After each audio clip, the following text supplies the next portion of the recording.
네, 소개받은 안혜용 목사입니다. 제 이름이 너무 재밌죠? 혜용, 안혜용의? 참 이렇게 한번 들으면 절대 잊을 수 없는 이름이잖아요. 혜용, 안혜용의, 안혜용 이렇게. 우리 아버님이 직접 지었어요. 그런데 얼마나 이 이름 때문에 제가 놀림받고 사는지. 목사 안수 받으니까 안목사, 목사가 아니래요. 언제까지 목사가 아닌지 잘 모르겠습니다. 저는 개인적으로 7남매 6째예요. 저희 집에 아들 4셋, 딸 3. 그 중에 넷째 아들. 우리 아버님이 아들들이 많으니까 막 헷갈리잖아요. 그래서 아들들 이름을 아주 간단하게 지었어요. 어떻게 지었냐면 첫째 아들은 일용이, 둘째 아들은 이용이, 여러분 셋째 아들은 뭘까요? 1, 2, 3용입니다. 3용이. 바로 위에 형 이름이 삼용입니다. 삼용이. 원래 제가 넷째니까 뭐 해야 되죠? 안사용보다 좀 낫죠. 아찔합니다. 안사용이 안 된 것만 해도 다행으로 살고 있는 안혜용입니다. 저는 요 근처인 광나루 장신 신대원 졸업하고 또 기회가 돼서 카톨릭대 사회복지 4년 졸업하고 고려대학교에서 상담심리 석사하고 미국의 플러에서 박사학위를 받았습니다. 평생 목회만 하다가 우연한 기회에 경기도 교육청에서 5급 사무관으로 한 6년 동안 공무원 생활을 하다가 지금 CTS에 올해부터 기독교 TV에서 다음 세대 지원 센터장을 맡고 있습니다. 여러분 저 보시니까 참 해맑죠? 제가 올해 50대 후반 58인데요 얼마나 해맑은지 세상 띠 안 묻은 사람 같잖아요.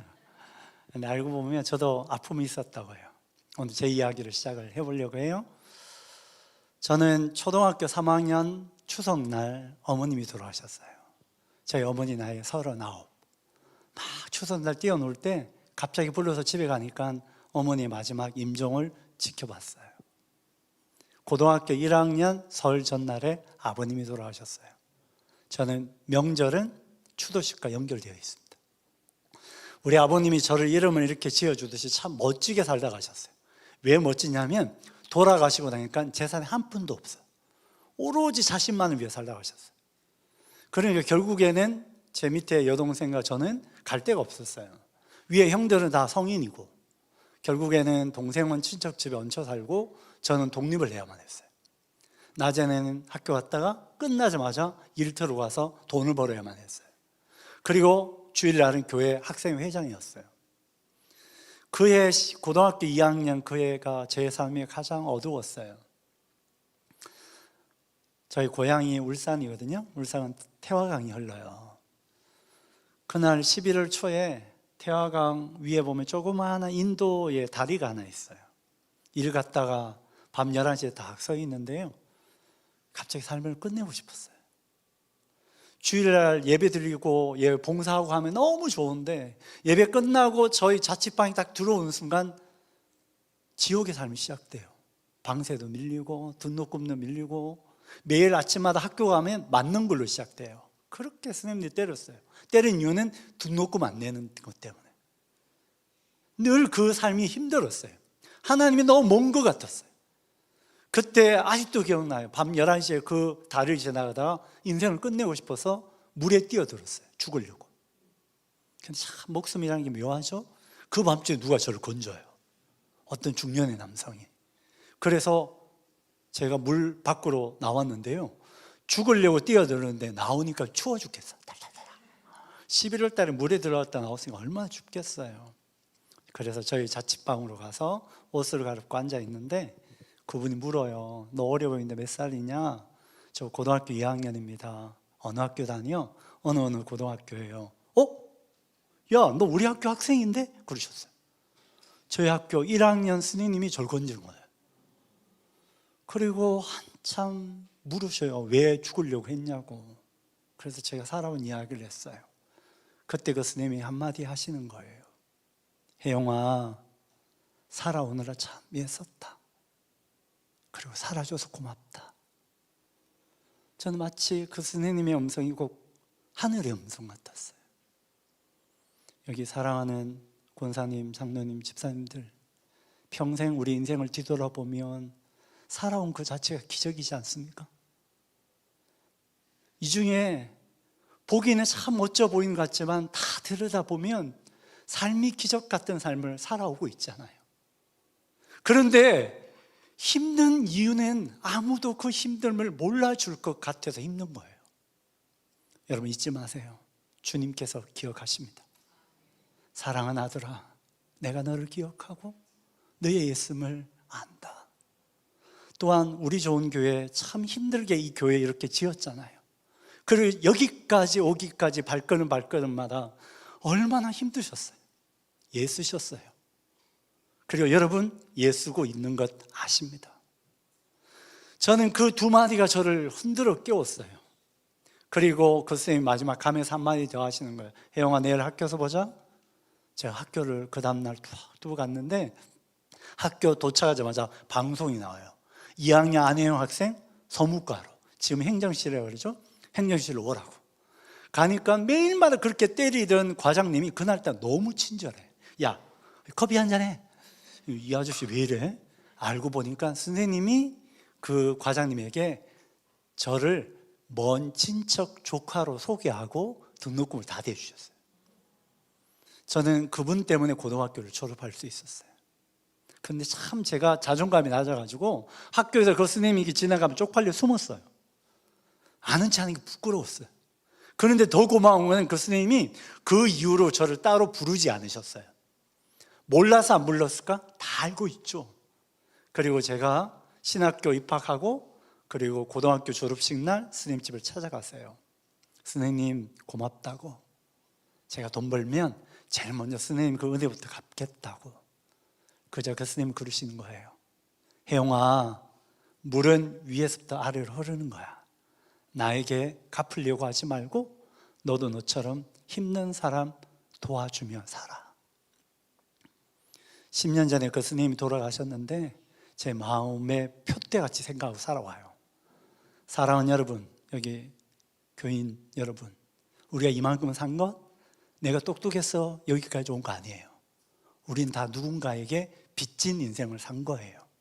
여기 젊은 청년들, 여러분이 잘 나가고 똑똑하고 이만큼 온 것 여러분만의 노력이 아니라 누군가의 섬김과 누군가의 기도와 누군가의 헌신으로 오늘 우리 여기가 있는 거예요. 또한 여러분이 진짜 잘 되어서 성공해서 높은 자리에 올라갈 때 기억하세요.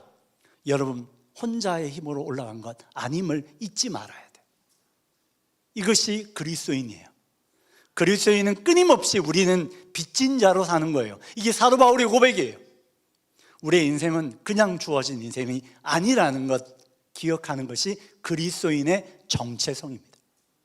세상 사람들은 자기 잘난 맛에 올라간 줄 알지만 우리는 그렇지 않다는 것을 기억해야만 합니다. 뿐만 아니라 여러분의 교회가 여기까지 온 것, 여러분의 노력만으로 된 것이 아니라 하나님의 도우심과 하나님의 섬김의 손길이 함께 하셨음을 기억했으면 좋겠습니다.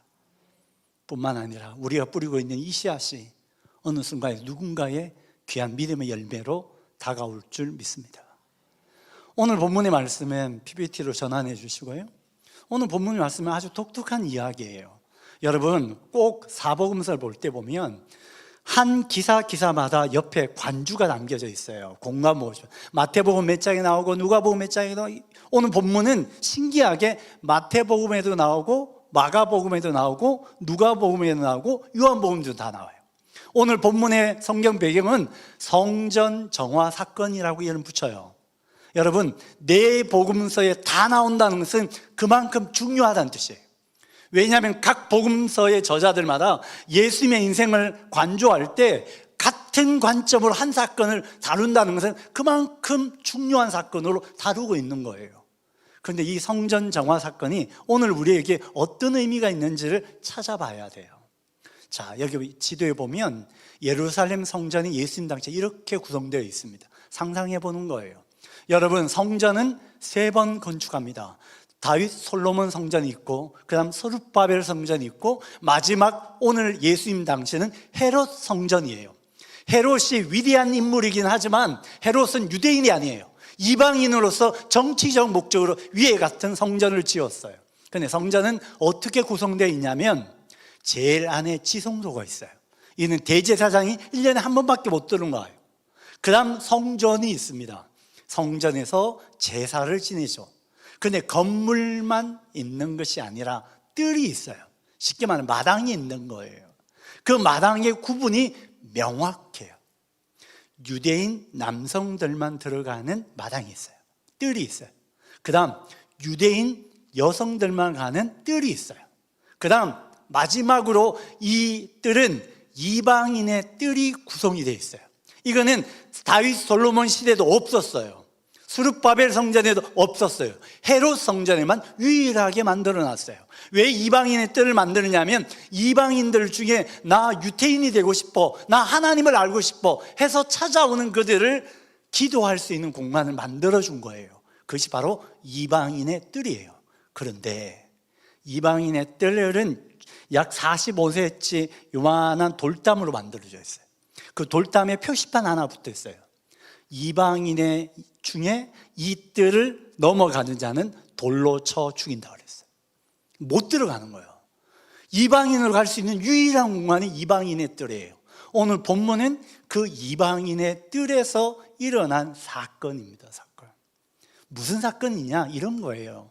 여러분, 성전에 제사를 지내려면 뭐가 필요해요? 제물이 필요했어요. 그 당시 제물은 소나 양이나 비둘기 또는 각종 밀가루 같은 음식물을 가져오는데 이 제물을 쓸 수 있는지 없는지 판단하는 사람이 바로 레위인이었어요.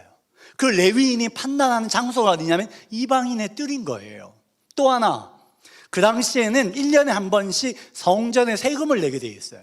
근데 그 성전에 세금을 내려 보니까 화폐의 단위마다 뭐가 있어요? 로마 황제 상이 있는 거예요. 근데 로마 황제의 상을 성전세로 바치지 못하게 했어요. 왜? 하나님의 거룩한 성전에 이방인의 신상을 드린 돈을 못 드리게 했어요. 그래서 환전을 했어요. 성전에만 통용되는 세금을 바치게 됩니다. 우리 청년들 중에 혹시 서촌에 통인시장 가보셨어요? 통인시장 가면 뭐 음식을 사려면 뭐로 돈을 바꿔야 돼요? 엽전으로 바꿔야 돼요. 안 가봤구나. 세상 그렇게 살지 마시고 좀 가보고 그 엽전으로 바꿔야만 음식을 먹을 수 있어요. 그런 느낌이라 환전소가 환전소. 이곳이 어디냐면 이방인의 뜰에서 이루어지는 거예요. 여러분, 왜 재물을 바꾸고 돈을 바꾸냐면 바로 유대인들을 위해서 사용된 공간이에요. 그곳에서 예수님께서 분노하십니다. 왜요? 이곳에 이방인들이 와서 유일하게 하나님을 만나는 그 장소인데 그 장소를 유대인들이 예배 드리는 목적을 이용해서 이방인들이 하나님을 만날 수 있는 것을 못하게 하는 거예요. 생각해 보세요. 소똥 냄새 막 시끄럽고 돈 맞고 난리 치는 곳에 이방인들이 와서 하나님 앞에 기도할 수 있겠어요? 불가능하잖아요. 자, 그래서 예수님께서 채찍으로 성전에 있는 상을 엎고 소와 양들을 내쫓아 버렸어요. 이 사건이 성전 정화 사건이에요. 자, 그런데 오늘 본문을 자세히 보면 예수님께서 분노하신 이유는 환전 때문에 분노한 게 아니라 재물을 옳고 그른 걸 구분하는 것으로 분노하신 게 아니에요. 예수님의 가장 핵심은 오늘 본문에 내 집은 만민이 기도하는 집이라.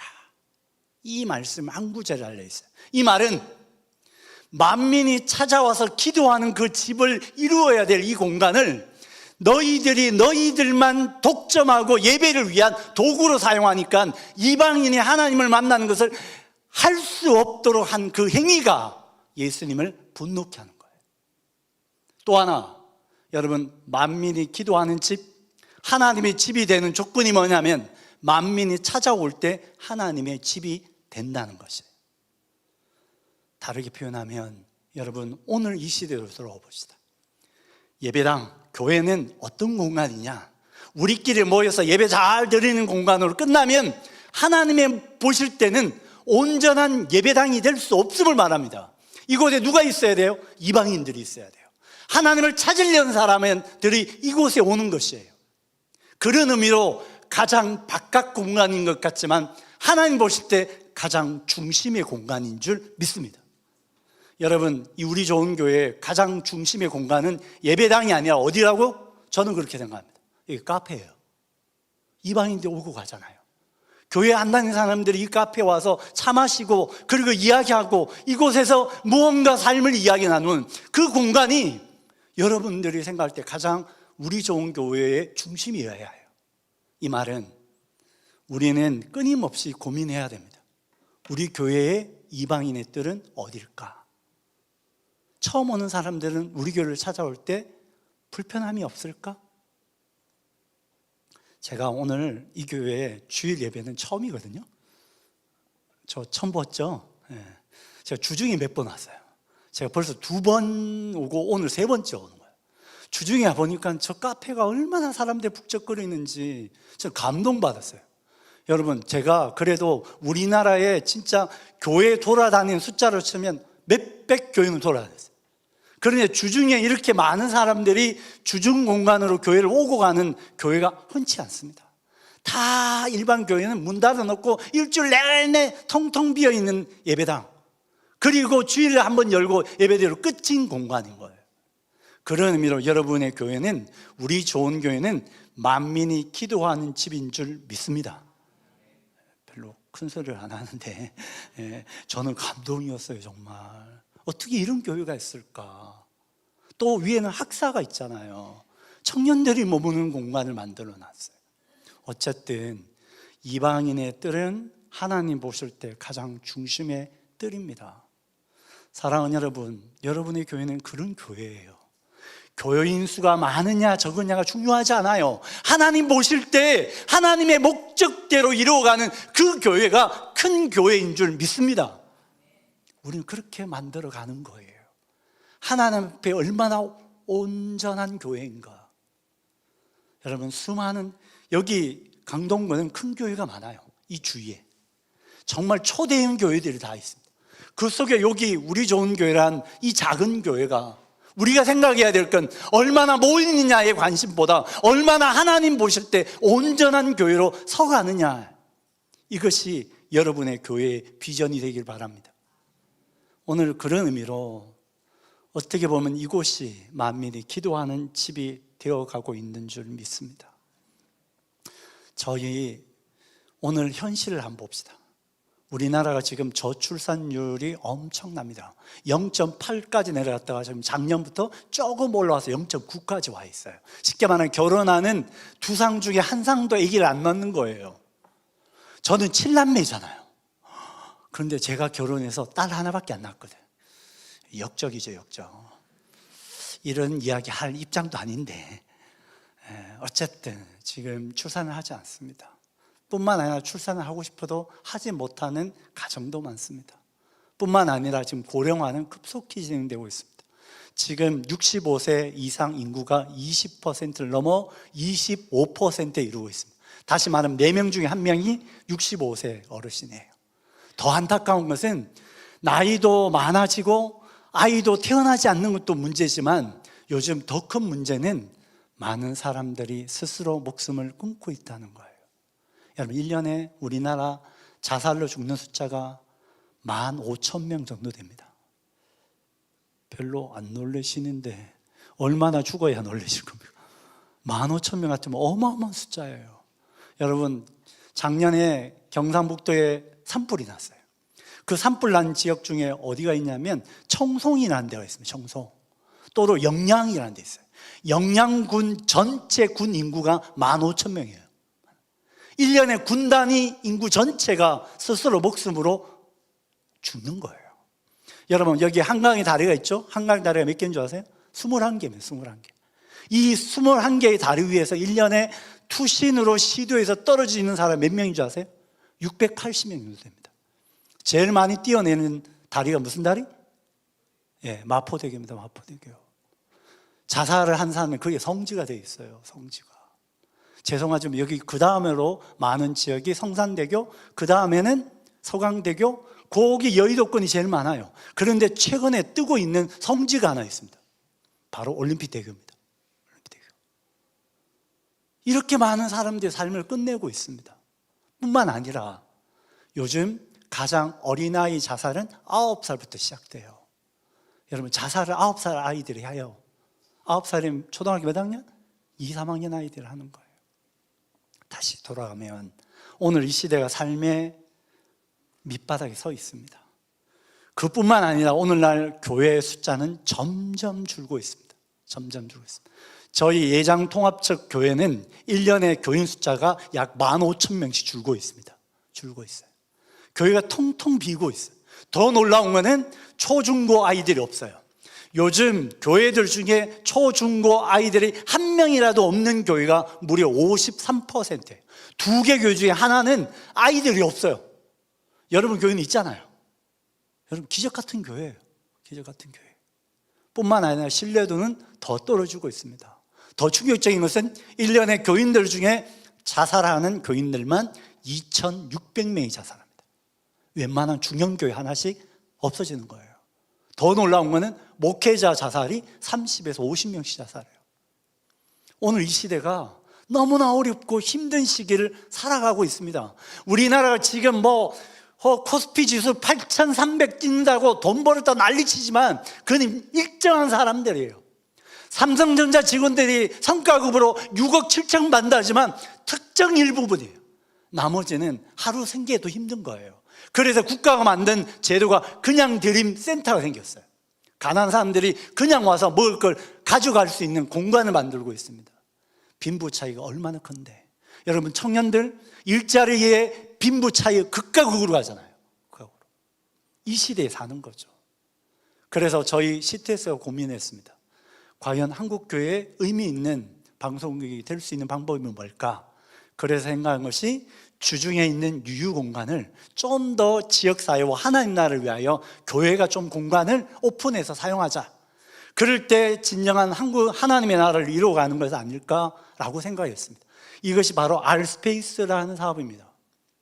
이 사업은 체계적으로 지역조사부터 그리고 실제적으로 교회가 그 사업을 할 수 있도록 컨설팅해주고 함께 동료교 관계로 만들어가는 겁니다. 저희가 준비한 사업은 총 7개 사업입니다. 소개해 드릴게요. 첫 번째로 생명돌봄 허브센터입니다. 이 사업의 핵심 대상은 임산부를 위해서 준비된 사업입니다. 제가 딸 하나라고 그랬잖아요. 저는 결혼하자마자 첫 애가 생겼는데 첫 애 생긴 지 4개월 만에 유산됐어요. 여러분 생명이 죽어가는 것을 옆에 지켜보는 게 쉽지 않아요. 아직도 저는 선명해요. 아내랑 저녁에 밥 먹고 오는데 하혈이 시작됐어요. 아내를 들쳐안고 응급실 쫓아갔는데 가망이 없다 해서 수술을 받고, 그래서 자궁에 있는 아이를 다 긁어내고 아내가 펑펑 우는 모습을 기억해요. 그리고 나서 아내의 몸이 완전히 망가져서 4년 동안 면 아니면 입으면 몸이 퉁퉁 붓는 거예요. 기현상이었어요.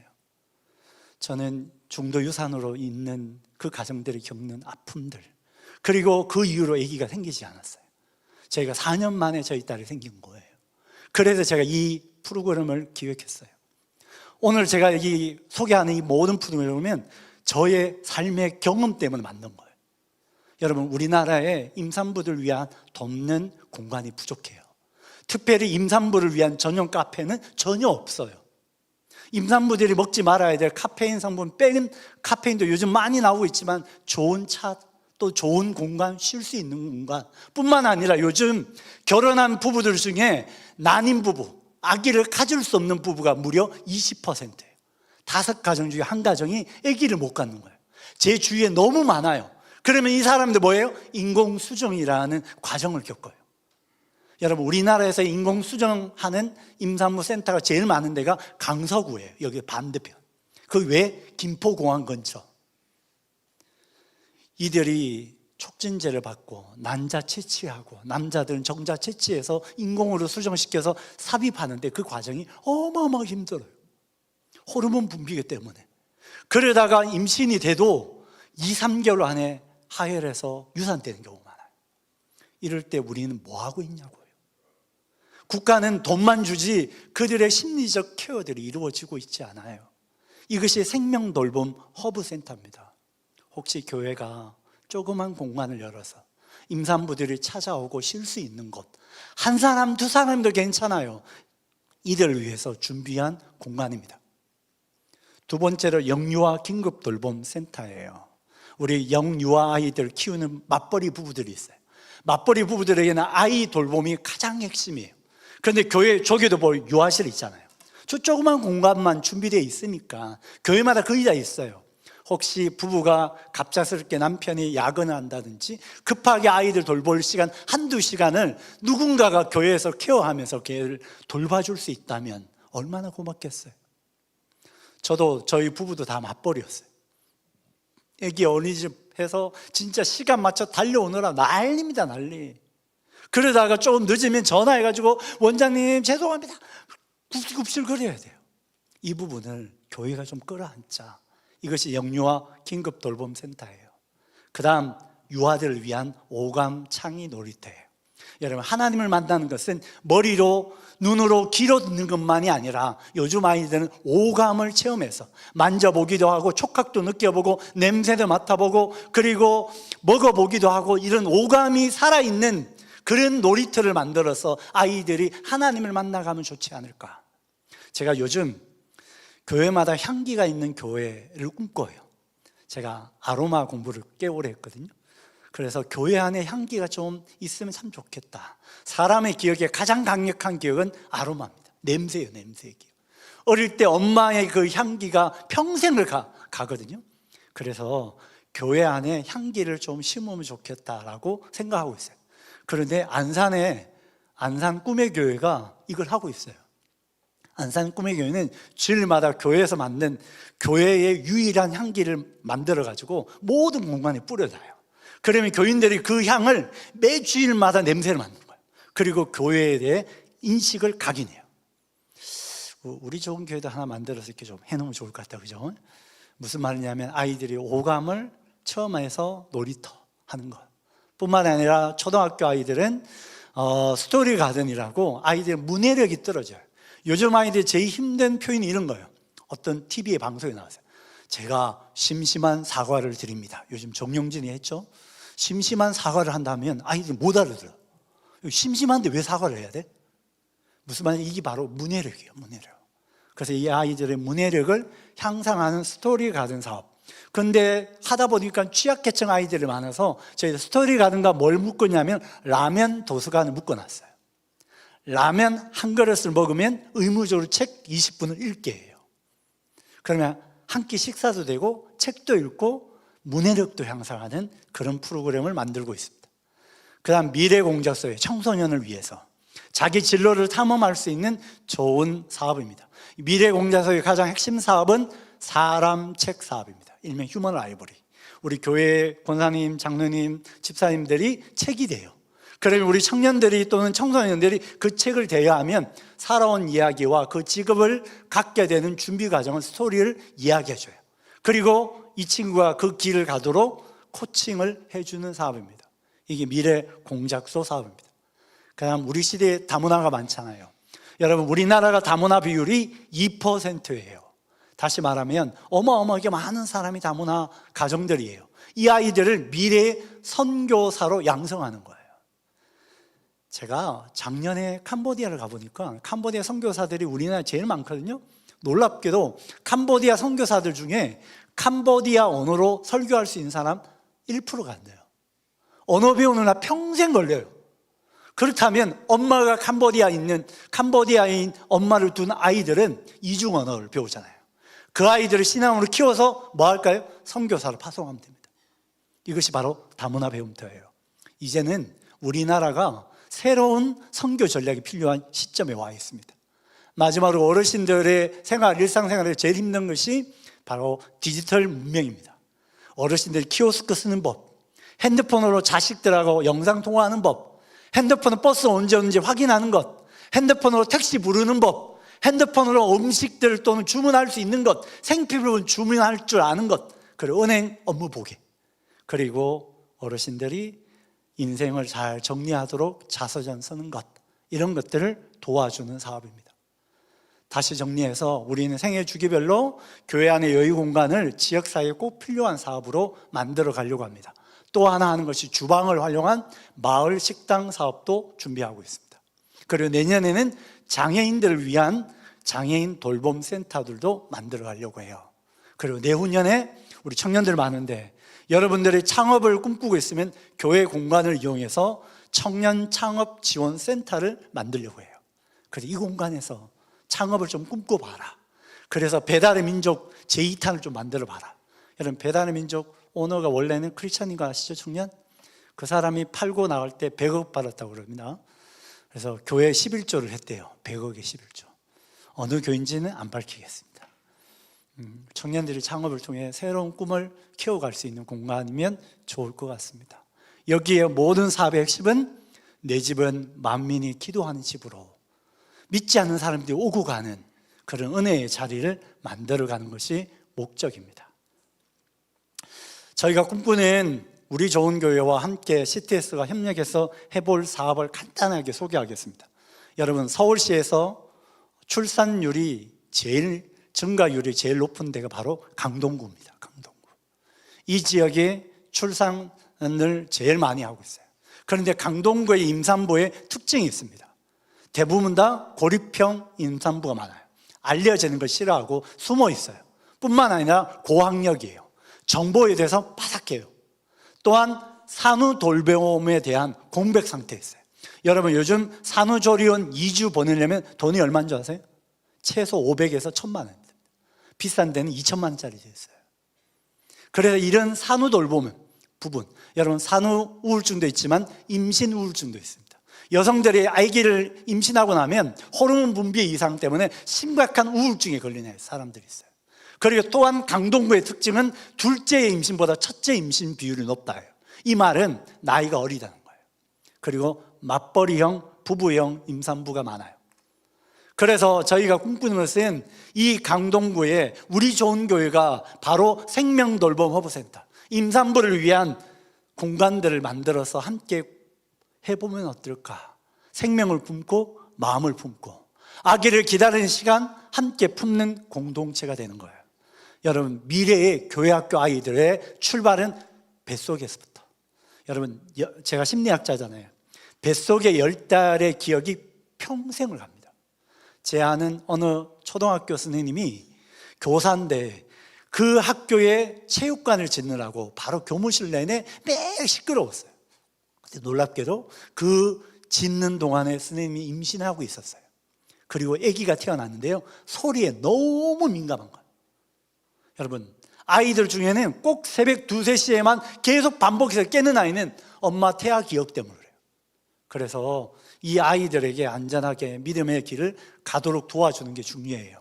저희 대상은 임산부뿐만 아니라 예비 부모, 임신을 준비하는 부모들, 또는 영유아 양육 가정, 그리고 난임과 유산 경험이 있는 이 아이들을 돌보면 좋을 것 같습니다. 그래서 저희가 이런 사업들 해보려고 해요. 심리정서적으로 안정을 취할 수 있도록, 또는 다양한 정보도 주고, 또는 자조 모임도 하고, 이곳에서 다양한 정보들 이루어가고, 특별히 저희가 관심 있는 게 난임 부부들이에요. 난임 부부들 중에 그 상처를 누구에게 이야기 못할 때 여기 와서 기도하면서 울기도 하고, 또한 새로운 생명을 품을 수 있도록 용기도 주고, 그래서 여러분 기도하다가 또는 이곳에서 케어받다가 새로운 아이가 임신해서 출산까지 갈 수 있는 그런 공간이면 좋을 것 같습니다. 그래서 3년 산후 교육도 이루어지고, 정서적인 부분도 좀 도와주고, 그리고 부모들이 해야 될 역할들도 미리 좀 잘 준비하고, 그래서 지역사회에 꼭 필요한 사업들을 해보려고 합니다. 네 가지 핵심 전력은 예방적 돌봄뿐만 아니라 통합적인 서비스, 그리고 일상을 잘 살아갈 수 있도록 돕는 것. 더 중요한 것은 여러 교인들이, 어르신들이 그 생명돌봄 헌법센터에 기록된 그 부부를 위해서 기도해 주는 거예요. 본 적은 없지만 이름이 뜨면 그 가정을 위해서 기도하다가 정말 놀랍게 기적적으로 하나님이 생명을 주셔서 출산할 때 내가 당신을 위해서 기도했다고 그렇게 격려하고, 또 출산할 때 도움을 줄 수 있는 가운데, 제가 아는 어느 한의사 선생님은 임산부가 출산하게 되면 자기가 임산부를 위한 약재를 무료로 제공한대요. 제가 다른 데 가서는 이 소문 안 냈어요. 우리 좋은 교회만 딱 지금 소문을 내니까 그런 사람이 있으면 제가 연결해서 약재도 드릴게요. 우리 예비맘 부부들, 예비 아빠들을 위한 슈퍼데리 워크숍, 학부모 커뮤니티, 회복 지원 프로그램, 정보 체험 프로그램들 이런 것들을 할 수 있을 것 같고요. 이걸 통해서 저는 개인적으로 그런 꿈을 꿔요. 우리 좋은 교회에 수많은 임산부와 또 난임 부부들이 찾아와서 이곳에서 아이가 자라감을 경험하고 그것도 믿음으로 자라감을 경험하고 부모들마다 기도로 이 아이를 키워낼 때 정말 믿음 안에서 귀한 아이들이 태어나지 않을까라는 꿈을 키워봅니다. 이런 공간이 이 공간 안에서 시작되었으면 좋겠습니다. 제가 마지막 문장을 한번 써봤거든요. 우리 좋은 교회 생명돌봄 허브센터는 임신과 출산의 전 과정을 지원하는 지역 기반 통합 돌봄 사업으로서 초저출산 시대에 교회가 수행할 수 있는 가장 공공적이고 선도적인 역할을 제시할 것 같습니다. 본 사업을 통해 이 강동구 안에 중심으로 생명 존중 문화와 건강한 공동체가 형성될 것을 꿈꿔보게 될 것 같습니다. 우리 사랑하는 성도 여러분, 이 일을 위해서 우리 함께 기도하고 작은 발걸음을 시작해 보면 좋을 것 같습니다.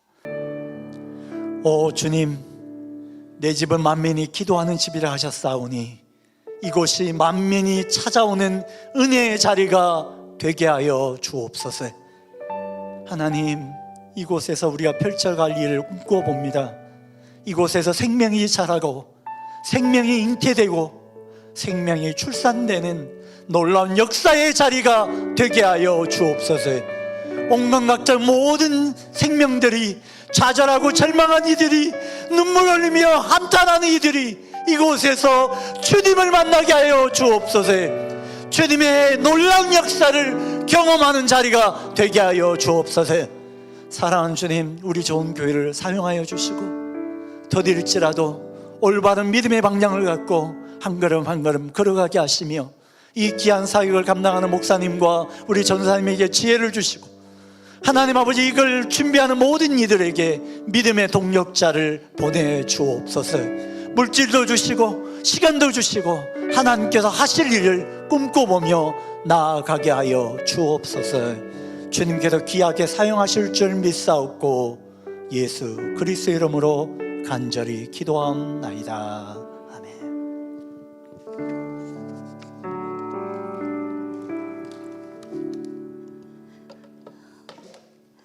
네, 저희 첫 번째 광고는 우리 바이블